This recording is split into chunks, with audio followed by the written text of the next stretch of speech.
Hi everyone, my name is Kirby and I am bad at chess, but I'm trying to get better.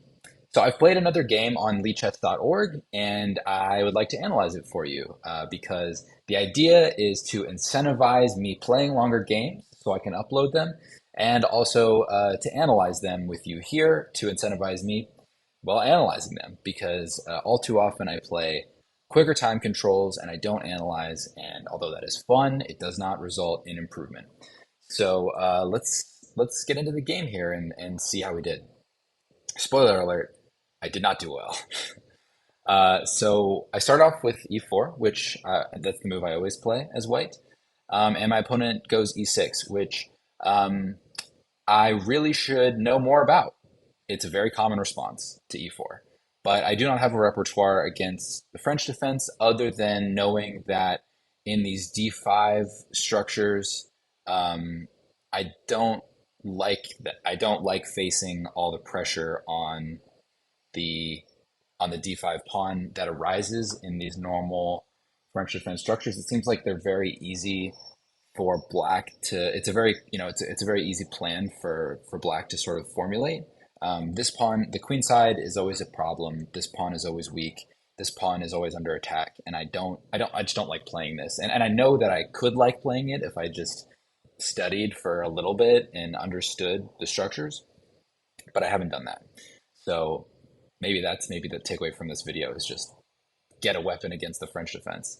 But I didn't have one, so I went for the two knights attack against the French defense, which I know three moves in theory, and basically I know that if black goes here, then I can retreat the knight, and then if they try to clamp down and establish the central control, I can even move the knight this way, this knight this way, and then this pawn is under. Well, actually, in this case, I can just take that. But say they play, uh, you know, say they move the pawn, and then I go here, and then even here is sometimes a sort of uncomfortable move to face because then the queen's all up in your business. I know that you can just sort of parry the attack move back, and ultimately, I know this is all sort of okay. I'm just making random moves basically, but I know that this is all basically okay for white. They can't just play with the pawns in the center on the two knights attack. I knew that much. So they didn't. They took. I took back, and I knew enough to know that this move is not amazing for black. I think it's pretty close to +1 for white if the knight comes out and I just capture it. And actually is what I got in the game. And so I was actually feeling okay in this spot. I doubt that my opponent has any real prep in this position, and I think you know I've sort of weathered any opening theory traps, basically. And now my plan is just to simply put pawns in the center, um, develop the pieces, bring rooks to the middle, castle, play chess. That's my goal. So I play d4, and my opponent plays this move h6, which I was very happy to see actually in real time because I just figured it was sort of a slow move and maybe a waste of time. I did not see how important it would be until it was too late. So I played bishop to c4, which is the move I like to play with my bishop. I'm an Italian player, so some of these moves I'm just playing because they're sort of habit from the Italian. I actually think this is a rather bad place to put my bishop, and it would have been more useful on even this diagonal or this diagonal, because right now it's sort of not helpful.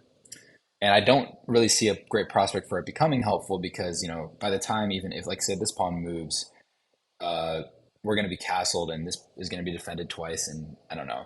I had thoughts of long term playing c3, rerouting the bishop here, getting the queen involved, and putting pressure on the king side since they didn't have a knight here to defend h7.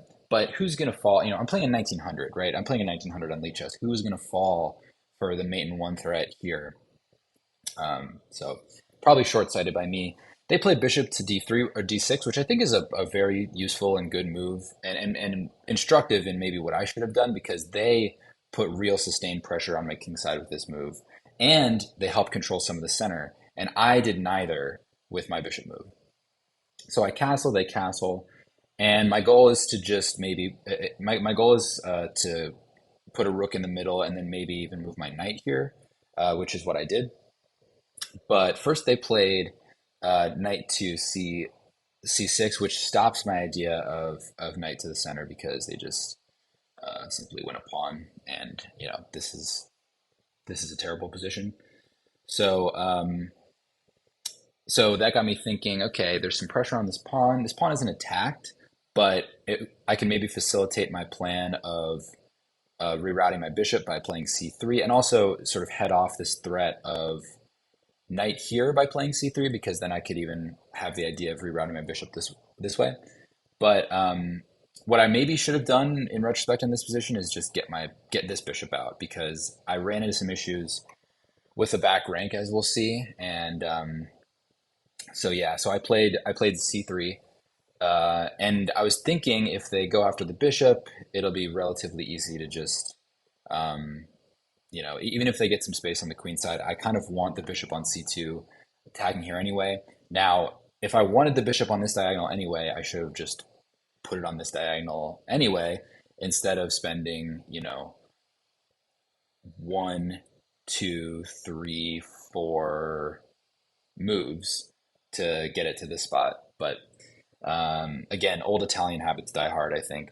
At any rate, they didn't move the knight. They just struck in the center with e5, which is not a move I saw coming at all, actually. And I actually don't know how good this move is, because I really could have just, and in fact, I think it's a pretty bad move, because I could have just responded with a pawn push of my own. And even if they put some pressure on the pawn, it's super adequately defended. And now all of a sudden there's pretty good pressure on this pawn. There's two attackers and only two defenders. Let's say so they move their knight here, and then I'm able to get a basically free developing move. And even if they attack my knight or something, I can bring my knight to the center, and they're never gonna be able to kick it away because I have en passant. So I really should have understood the consequences of my decision here. And it's too bad, because I really did give it some thought. It's not that I didn't spend time in this position. I just didn't understand, and I didn't try to sort of apply positional concepts to this position. I just thought really short term and really tactically about, what is the position going to be like after all the captures, this is how I thought it would go. And I thought this is okay. But I didn't consider the other way that it could go, which was bishop takes. And I was very happy to see this, actually, because I was like, great, he's giving me the bishop pair. So I took the bishop, but I really underestimated the power of this knight. I underestimated the fact that I'd be losing a tempo because he's attacking the bishop. And so I had to move the bishop, and I moved it here. And this was a big mistake, practically. I should have already sensed the danger of this move in this position, and either gone here, just parrying that threat, or even to bishop to f1, but defending the king side. I should have understood that another piece is coming to the king side here. I don't have any pieces. I have one piece on his half of the board. He's about to have four on the half of the board where my king is. And so I should have understood the threat, but I thought, I'm in it for the long haul. I'll go bishop c2. I like my bishop on this diagonal. I like that it's pinning this pawn. I like that I can move to this square at some point in the future, maybe. And if they want to harass me further, I can even I have ideas of this in the long term. I can't do that because the knight's there, but you see what I'm saying. That was a misjudgment, because this move came, which I didn't even see this move, and that's that's inexcusable. This is a move I have to see. Of course, they're going to try to attack my queen, and so this is where I lost the game in one move. And again, it's not a situation where I didn't spend time and I didn't think. I knew this was a critical position. I just couldn't figure it out. And so my thinking was, I don't like that my queen is in the center, because the rooks are coming to the center, and I have to move the queen. So I didn't know if I should move it along this file or just get it out of the way, because I knew the rooks were coming to the center of the board. So my first thought was queen c2, but I didn't. I sort of ruled this out because they can just keep chasing me around, and even if I go back, they can go back as well. And I don't know. I things get kind of claustrophobic with the queen on c2 in a way they wouldn't have again if I had moved my bishop back into this territory or even back in front of the queen. Uh, so um, so then I thought, okay, so if I don't go here, I have to go somewhere along this file. And where's the best move? So I knew that if I moved to one of these two squares, I could be attacking the knight, and they'd have to respond to it with a move to, with a rook move, one of these moves here or here, and I wouldn't there wouldn't be immediate pressure on my queen along the file. So I thought, okay, which of these two squares is better? So uh, I thought I was calculating all the sacrifices basically. So I thought if I go here, they can go here, and then I take, and then take, and then there's a lot of pressure toward my king. And that was sort of as far as my thought process got. And I thought I don't like that.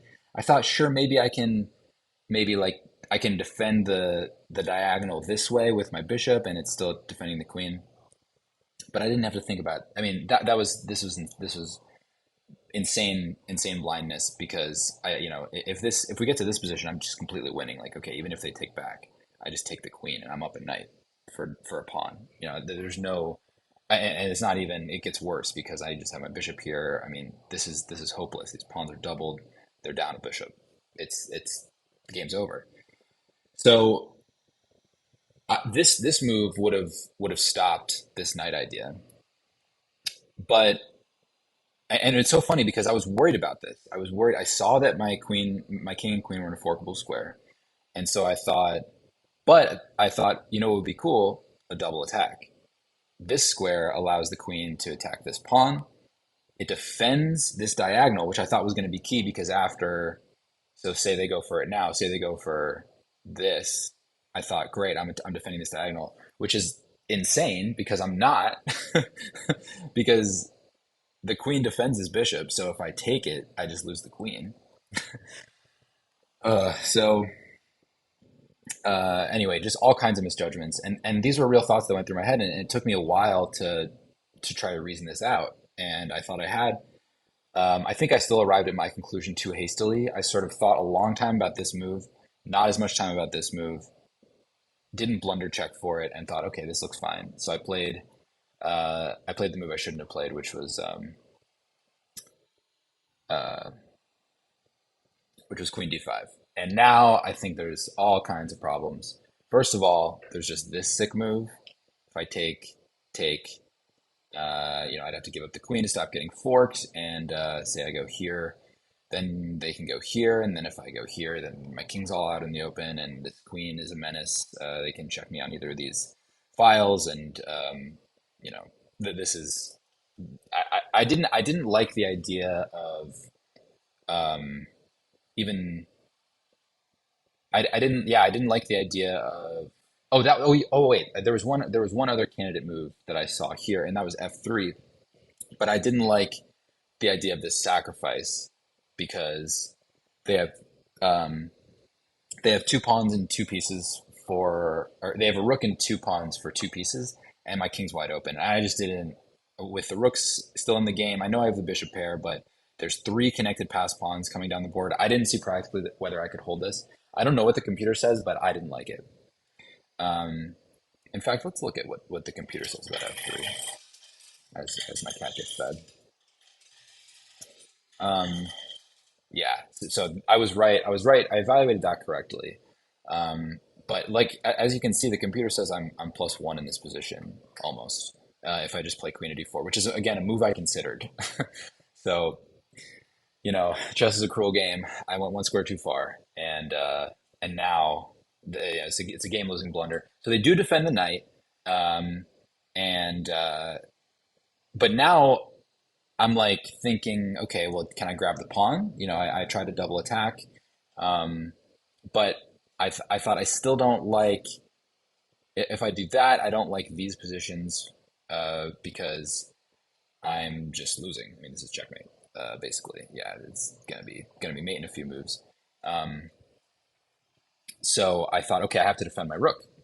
So without giving it too much thought, I played bishop d2, which is just a horrendous move because I mean you can put pressure. You can't they can't play this move yet because I can take the knight. But long term, I mean, I think even this would have been sufficient. I can't go here because I get discover checked and I lose my queen.